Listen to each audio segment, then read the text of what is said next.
अनुगोल शिक्षक पड़ाठारे होइथिबा गुलिकांड घटनार पर्दाफाश करिछि पुलिस। ए घटनारे 4 जन को गिरफ करबा सह सेमानक निकटरू देसी पिस्तल, गोटिए कार्ट्रिज, 4टी मोबाइल एवं गोटिए मोटरसाइकेल जबत करा जाइछे। अनुगोल शिक्षक पड़ा इको पार्क सामनारे गत 11 तारिख विलंबित रातिरे एक गुलिकांड हेबा सह गुलिमाड़े भवानी शंकर प्रधान गुरुतर होइथिले।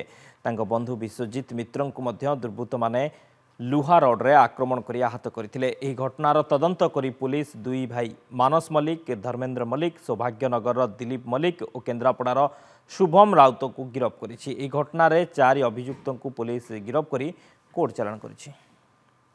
Done intelligence inputs, digital and electronic evidences. आम टीम 4 जन को गिरफ करिछि।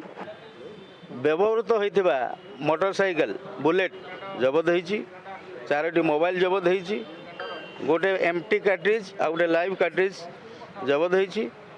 Broken glass pieces of the bus रो जो साइंटिफिक टीम द्वारा संग्रहित होइतिला ताको जबत होइछि। एमाने अरेस्ट होइछन्ति, आज फरवर्ड हेबे। एमानक नार अलग